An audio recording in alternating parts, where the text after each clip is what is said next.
Criaturas cuyas siluetas acechaban entre las nubes, volando en lo alto, ocultas en el mar, en cavernas y en bosques siniestros, fruto de nuestra imaginación y nuestros temores, nos han acompañado hasta el día de hoy. ¿Qué les parece si las vamos a descubrir?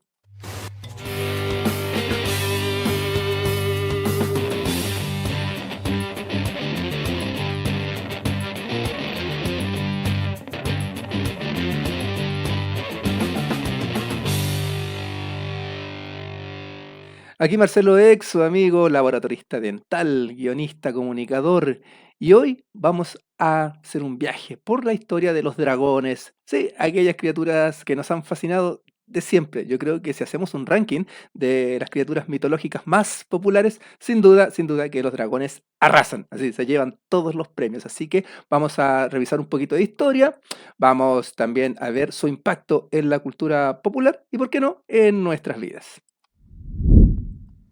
Para comenzar a hablar de dragones, tenemos que tomar la máquina del tiempo, trasladarnos a hace unos 4500 años antes de nuestra era, al valle de Mesopotamia, porque los primeros registros que tenemos aparecen en la cultura sumeria. Así es, Kur, un dragón primordial, se considera el primer dragón de la historia, habitaba entre el mar y el inframundo, un dios al cual adoraban en aquella época.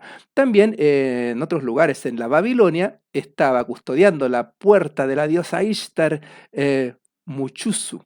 ¿Sí? Muchuzu. ¿Les suena ese nombre, cierto? Se parece a cierto dragón de una película de Disney. ¿Qué pasaba con Muchuzu? También era un ser primordial, de estos dioses elevados también, que era, bueno, la primera imagen híbrida del dragón, donde lo podemos apreciar con cabeza de león, con garras y alas de águila y un cuerpo de serpiente. ¿Y por qué esta mezcla tan particular? Algunos científicos y estudiosos proponen lo siguiente, se han hecho estudios bien profundos sobre el tema, que el dragón vendría a representar una mezcla de todos aquellos animales que nos causaron un temor ancestral.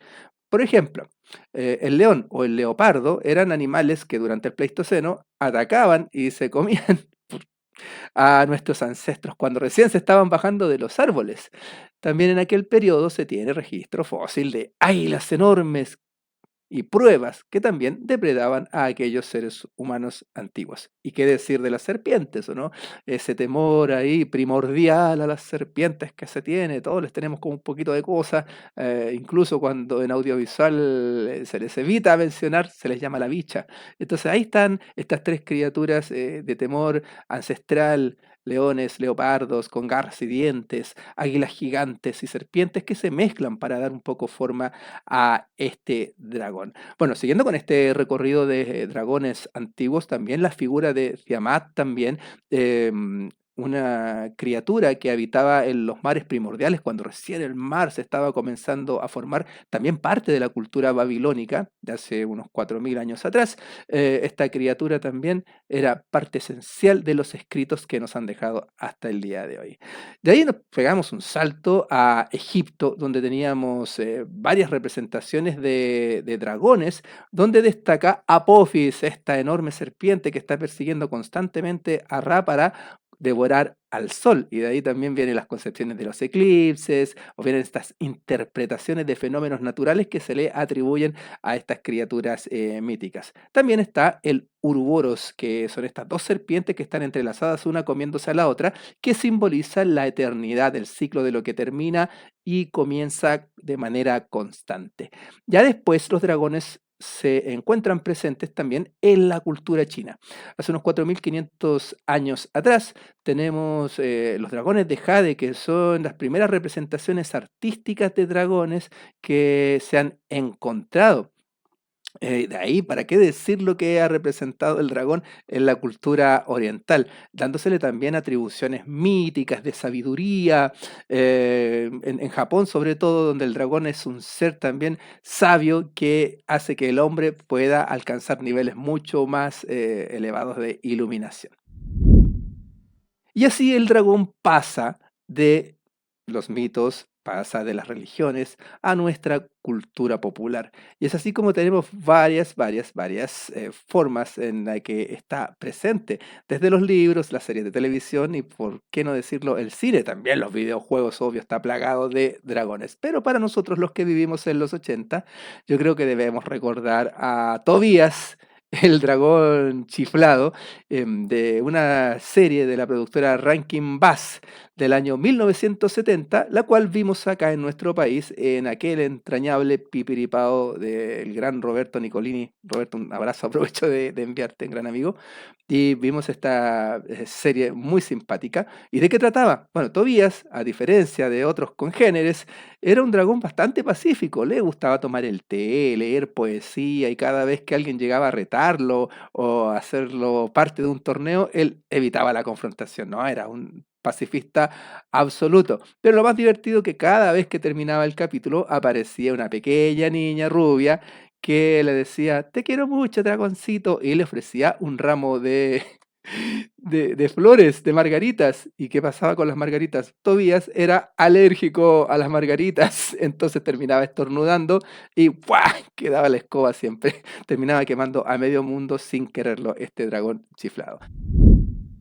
Y vamos al cine. Lo que pretendo hacer acá es un ranking, o sea, no tan formal, pero un ranking con películas y apariciones de los dragones en diferentes manifestaciones de nuestra cultura. De acá, Corazón de Dragón del año 1996. Un poquito de contexto, vámonos al 93. ¿Por qué? Porque Jurassic Park rompe y cambia todos los moldes. Es la irrupción ya total del cine digital, de las tecnologías digitales aplicadas al cine. Y acá donde vemos también a este dragón generado absolutamente por computadora. Sin embargo, estas tecnologías recién estaban empezando aquí a ponerse en pantalla. Y bueno, hoy ¿qué se hace? Por ejemplo, se hacen puntos de captura de pantalla en las caras de los actores con aparatos especiales y se traspasan todos los gestos, la actuación completa al personaje digital. Pero en aquel entonces no existía eso todavía. Entonces, ¿cómo hicieron para animar a este dragón? Que a todo esto, el dragón fue interpretado ni más ni menos que por el gran Sean Connery. Para traspasar toda la vibra de este gran actor, ¿qué hicieron? Le tomaron muchas fotos a Sean Connery porque él estaba interpretando mientras grababa la voz del personaje de Draco, que era el nombre de este dragón de la película. A él le iban tomando fotografías, muchas fotografías. Y después de tener estas fotografías ya en físico, que hacían los animadores, dibujaban con lápiz electrónico las gesticulaciones del dragón y iban copiando las fotos de Sean Connery. Y por eso que el dragón uno lo ve y sí, tiene toda esta onda de Sean Connery muy bien traspasada. ¿De qué trata esta historia? Una épica de caballería donde Bowen, el protagonista interpretado por Dennis Quaid, protegía a un príncipe joven que está a punto de morir producto de una herida, y lo llevan a la caverna de un dragón que le comparte su corazón. El dragón se va, se pierde la pista de este dragón. ¿Y qué ocurre? El príncipe con el tiempo se vuelve malo. Y Bowen piensa que es producto del corazón del dragón y va a buscar al dragón para matarlo. Después se encuentra con él, pero se terminan haciendo amigos. Y el príncipe crece con el tiempo, se convierte en un tirano absoluto, y después ambos, Bowen y Draco, el dragón, tienen que detener la maldad de este personaje. Una película que, bueno, recupera o digamos pone en la mesa toda esta ética de la caballería, de lo que significa ser un caballero, la protección del más débil, y una película que habla mucho sobre los ideales. ¿La vieron? ¿Les gustó Corazón de Dragón? Déjenlo en los comentarios. Sin duda que Smaug, el dorado, Smaug, el magnífico, debe ser uno de los dragones más importantes de la cultura. ¿Por qué? Aparece por primera vez en la novela de J.R.R. Tolkien, el gran profesor, autor del Señor de los Anillos y un montón de literatura, el hombre que prácticamente le regaló una mitología a Inglaterra. Bueno, Smaug pertenece los dragones del Brezal Marchito, un lugar alejadísimo de la Tierra Media. Y en el Hobbit nos cuenta la historia que este dragón se toma un reino de los enanos llamado Erebor. Llega, mata a la mitad de los enanos que había ahí, los demás huyen y se hace con esta montaña, la montaña solitaria, el reino de Erebor, y se echa a dormir sobre el tesoro. Pasan los años y un grupo de enanos encabezado por Thorin, escudo de roble, heredero al trono de Erebor, quiere recuperar esta montaña y van con el hobbit Bilbo Bolsón y el mago Gandalf a hacer esta empresa. Smaug tuvo muchas representaciones a lo largo del arte, muchos artistas que se dedicaban a ilustrar las narraciones de Tolkien lo representaron de varias formas. Tuvimos la película de Ralph Bakshi también a finales de los 70, donde lo representan un poquito con cara de gato. Se ve bastante diferente a lo que uno podría concebir de un dragón, este Smaug de la película animada del Hobbit. Más tarde, obviamente, cuando ya se hace la versión fílmica del Hobbit a cargo de Peter Jackson, que digámoslo, no fue muy buena, la verdad, pero fue imponente el Smaug de esa película, ahí interpretado por Benedict Cumberbatch, el Doctor Strange, el mismo actor de Doctor Strange, que ahí sí. Usaron la tecnología de la captura de movimiento y él se movía como el dragón, hablaba, hacía toda la gesticulación y eso se traspasó de forma muy eficiente al modelo final de Smaug, que insisto, aunque la película dejó bastantes dudas, pero ese Smaug sí se mantuvo en la memoria y cuando se habla de él, la gente ya lo asocia de inmediato con esta versión de Jackson. Una de las películas más oscuras y maduras también que se han hecho sobre el tema, El Reinado del Fuego, 2002. Esta película, ¿de qué trata? Londres, un pequeño niño está en un ascensor y de repente ve desde un subterráneo surgir un dragón enorme. De la nada aparecen miles y miles y miles de dragones que destruyen al planeta, hacen caer la civilización humana, extinguen, o casi extinguen, más bien dicho, al hombre y el mundo se convierte en un páramo de cenizas. Es aquí donde un grupo de sobrevivientes, encabezados por el personaje interpretado por Christian Bale, tienen que salir adelante. Llega un grupo de comandos también que andaba por ahí de cazadores de dragones con los cuales se alían y tratan de buscar la forma para acabar con esta amenaza. Esta película, que se sitúa, como les mencioné, en un mundo totalmente devastado, tiene cosas bastante científicas, porque trata de explicar la biología del dragón acá. Nos explica por qué este dragón es capaz de disparar fuego con unas glándulas que tiene al interior de su garganta, las cuales lanza unos químicos muy similar con lo que ocurre en la naturaleza con el escarabajo bombardero, que lanza unos chorros de gas a altas temperaturas con los cuales logra salvarse de sus depredadores. Entonces esta película también pone sobre la mesa esta teoría del dragón, de cómo funciona para comprenderlo mejor en un mundo apocalíptico, con muy buenas actuaciones también y una taquilla que en su momento fue muy aceptable. De dragones crueles como Smaug o los dragones del Reinado del Fuego, nos vamos a la ternura misma, porque sí, ¿quién no puede reconocer de inmediato a Chimuelo del filme Cómo entrenar a tu dragón? Esta película del año 2010 de DreamWorks nos cuenta la historia de Hippo, un joven perteneciente a la isla de Berk, donde vive con un clan de vikingos cazadores de dragones que durante generaciones tienen esta animadversión contra las criaturas. ¿Y qué ocurre? Conoce a Chimuelo, un dragón que está herido, lastimado, y se hacen amigos. Aquí entre ambos tienen que demostrarle al resto que la amistad entre dragones y seres humanos es posible. Bueno, una película entrañable. ¿Quién no ama cómo entrenar a tu dragón? Dejemos de lado, por favor, si el remake no vamos a meternos ahí, pero quedémonos con esta versión animada que tuvo una trilogía. Fueron 3 películas también basadas en una serie de libros y que ha sido muy exitosa. Yo creo que ha impactado muchísimo en la cultura popular. Y Chimuelo, ¿Por qué uno mira a Chimuelo y siente ternura de inmediato? ¿Por qué no provoca rechazo como otras, o temor quizás, o animadversión como otras representaciones de los dragones? Pues bien, Chimuelo tiene esta particularidad de tener una cara muy expresiva, unos ojos grandes, ¿cierto? Y es porque su diseño está basado en animales reales, como por ejemplo gatos. Lo más que usaron para Chimuelo fue capturar el movimiento de gatos de algunas razas de perro. Su cara también tiene cualidades de los ajolotes, ya de estas salamandras que tienen estos cachitos ahí en la cabeza. Y eso es lo que hace que Chimuelo también sea un dragón que uno apenas lo mire, le genere esta ternura instantánea. Como les mencioné, una trilogía, éxito absoluto de taquilla y de forma automática. La primera película, ya Chimuelo enseguida se ganó un lugar entre los amantes de los dragones. Y aquellos que crecimos en los 80 no podíamos dejar fuera al dragón más entrañable de todo el mundo. Falcor de la historia sin fin. Ahí está. No es un perro, no es un perro. Mucha gente, bueno, más jóvenes sí, creen que es un perro. No es un perro, es un dragón. El dragón de la suerte, ¿ya? O el dragón bueno, como él se autodefine en la película. ¿De qué va el filme? La historia sin fin está basado en un libro del escritor Michael Ende, que no quedó muy contento con el resultado cuando se hizo esta adaptación. ¿Por qué?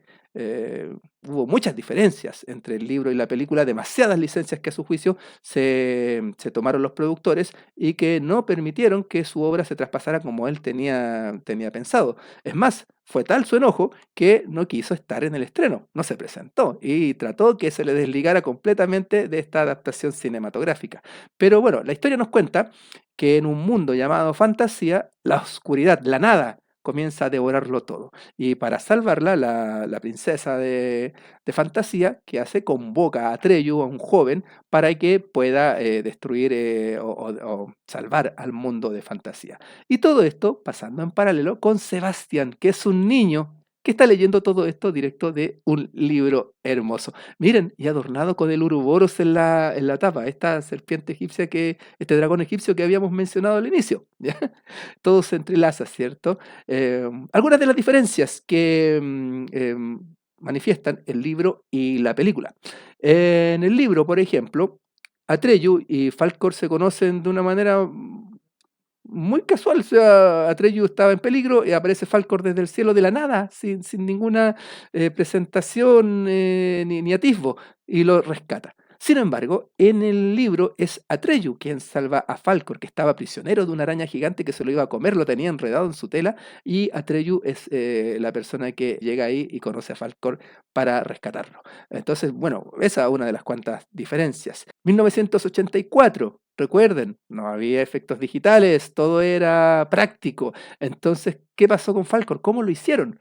Hicieron ni más ni menos que una marioneta gigante de unos 12 metros de largo, donde 18 personas estaban en su interior haciendo todos los movimientos. Había uno a cargo de la pata, otro de la cola, otro le movía los párpados, el otro hacía que respirara. Así, imagínense, todas las funciones dentro de esta marioneta las efectuaban seres humanos metidos ahí con todo el calor y las incomodidades que iban al caso para poder hacer esta magia. Y más, incluso en un museo en Alemania está todavía el Falcor original. Está puesto ahí para exhibición y el público va, incluso se puede subir a lomos de Falcor y sacarse fotos con él. Otra diferencia también tiene que ver con su nombre. Falcor es la versión americanizada del nombre de este dragón, porque la original en el libro era Fuyur. Pero ¿qué ocurrió? Fuyur, al traducirse a inglés, digamos, sonaba como fuck you. Entonces trataron de evitar esta palabra que es bastante ofensiva y le cambian el nombre a Falcor, a este dragón. Y es así como lo conocemos todos, el dragón de la historia sin fin, el dragón bueno. Y en este ranking informal, amigos, voy a colocar en primer lugar a esta hermosa película de 1982, El vuelo de los dragones, de la productora Rankin Bass, la misma que hizo El dragón chiflado, con el cual iniciamos este recorrido. Una película preciosa basada en el libro de Peter Dickinson. ¿De qué va la historia? El mundo de la magia está comenzando a decaer producto de la irrupción de la tecnología y la lógica. Entonces los magos, los cuatro magos, que eran hermanos y los cuidadores de la magia, se reúnen para buscar una solución. Tres de ellos proponen crear un domo especial donde resguarden la magia en él y se aparten absolutamente en una especie de mundo paralelo. Sin embargo, estaba Omadón, el mago rojo, quien dice que dejen las cosas tal cual y que él no era partícipe de ese plan, digamos que Omadón obviamente era el malo, y dice porque él se alimenta de la maldad del ser humano y entonces a él le convenía que el humano fuera lógico, fuera despiadado, fuera cruel, destruyera a todo el mundo. Entonces Omadón no quiere participar de la iniciativa de sus hermanos y ¿qué ocurre? Ellos necesitaban para concretar sus planes la corona de Omadón y tienen que ir por ella. Pero necesitaban un campeón y había una antigua profecía que decía que lo iban a encontrar. Carolinus, el mago verde, se traslada a nuestro mundo y encuentra a este campeón llamado Peter Dickinson, igual que el autor del libro, y se lo lleva al mundo de la fantasía. Pero ¿qué ocurría con Peter? Era un chico intelectual, científico, que no creía en absolutamente nada de la fantasía. Producto de un accidente, Peter se fusiona con Golpezaz, un joven dragón que estaba a cargo de Carolinus el Mago Verde, y con esa mente humana dentro del cuerpo de un dragón, tienen que iniciar este viaje con un grupo que obviamente acompaña esta aventura. Una peli realmente linda. Créanme que si yo fuese un productor de Hollywood, tuviese los medios, tuviese los recursos, esta sería la película a la cual yo le haría, de verdad, con todos los honores y con todo el respeto y amor del planeta, una adaptación, sí, sí, sin duda alguna.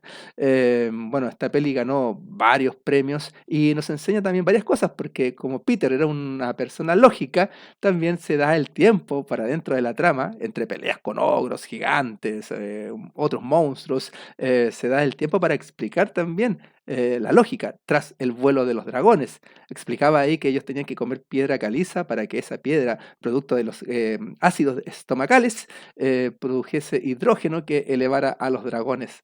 No sé, explican también varios términos más de cómo producían el fuego. Es una peli que, insisto, dentro de su fantasía logra mezclar también el mundo de la lógica, las ciencias y nos regala momentos increíbles. Así que si no la han visto, ahí está en YouTube, en varios canales la tienen. Así que es cosa simplemente de navegar y la pueden disfrutar para aquellos que no la conozcan. Y por supuesto, pues los dragones han estado presentes en muchas manifestaciones de la cultura popular. Desde Disney, DreamWorks con la dragona de Shrek, también otra dragona inolvidable, el dragón de Pete, que se han hecho también versiones live action.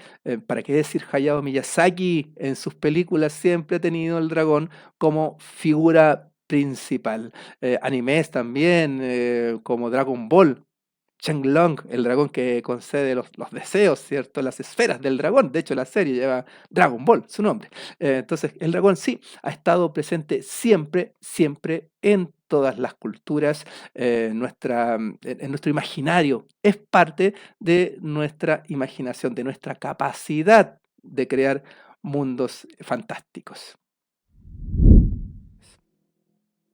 Y bueno, después de este recorrido por dientes, escamas, alas, em, me quedo con que los dragones son fieles reflejos de la capacidad de adaptación que también nos caracteriza a los seres humanos.